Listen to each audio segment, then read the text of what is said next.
Okay guys, thank y'all for watching. This is for Phoenix Landscape Management training purpose for irrigation. Today we're in Spartanburg with Chris Brady, um, and what we're doing is taking a existing valve that is on one of our properties, and it's a electric valve. Now as you can see, the wires um, here and there, these wires are feeding back to the clock, But they're no longer good. um, and this is for the solenoid. Okay, and like Chris said, the wires, these wires, there's a cut wire or break or something between here and the clock. So to save the customer money, because otherwise we would have to chase this wire, um, that wire path back to the clock to find that break, which gets pretty pricey. So the customer has elected to go with a battery operated Hunter node is what we're using today, and this is the manual for the Hunter node. That's what the Hunter node looks like.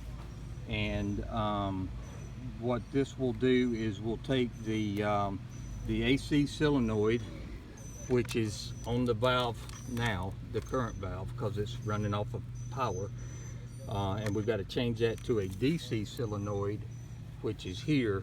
And Chris is going to show us how to make this exchange, and hopefully you guys can learn some stuff off of this. So go ahead, Chris.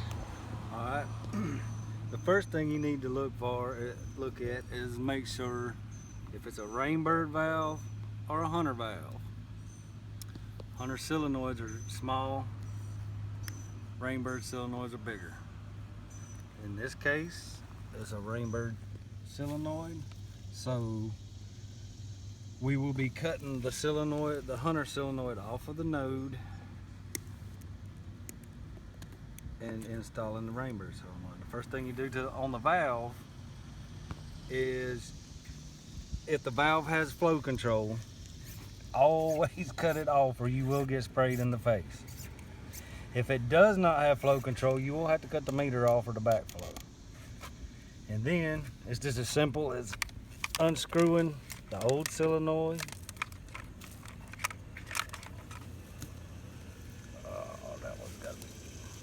In this case, it's got a adapter that has to come off too.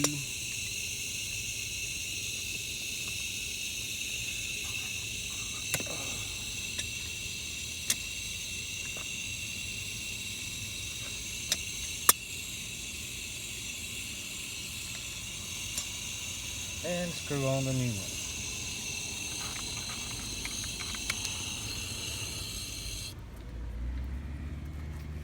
And don't forget to run the flow control back out.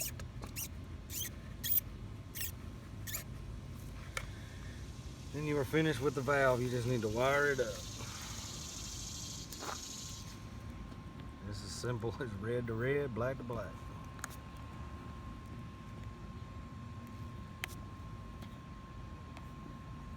I always use DBY connectors because they're waterproof.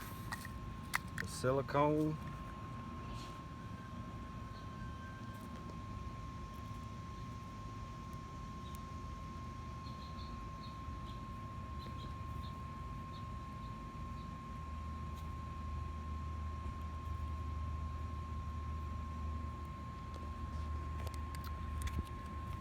Make sure you always put it in as far as you can get the wire nut in, and then pull back up so it fills up the thing with the wire nut with the gel.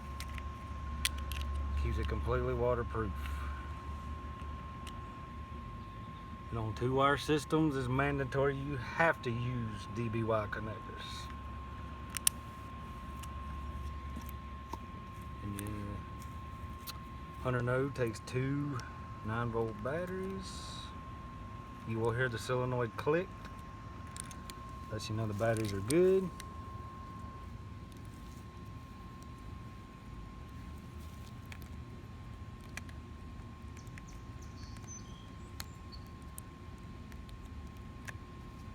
Screw cap.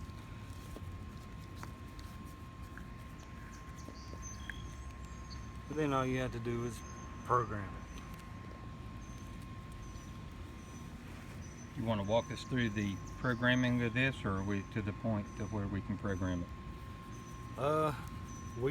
We can, but each property is going to be different as far as the time it runs. But yeah, I mean, I don't know if you'll be able to see it. The middle button is the one you use to set it.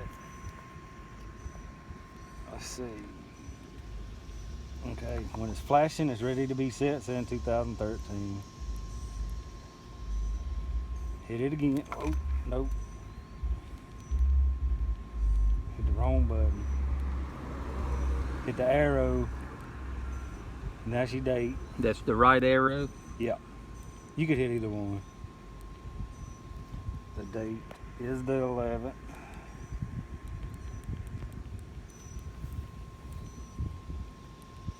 So you're using the plus and minus button. Not, yeah, to up or To down. adjust. Yeah.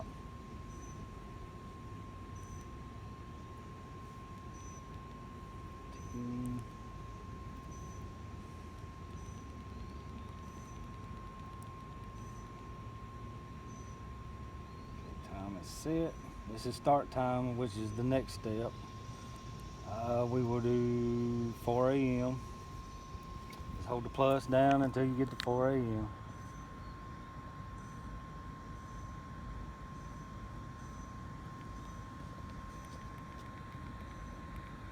Next one should be your run time.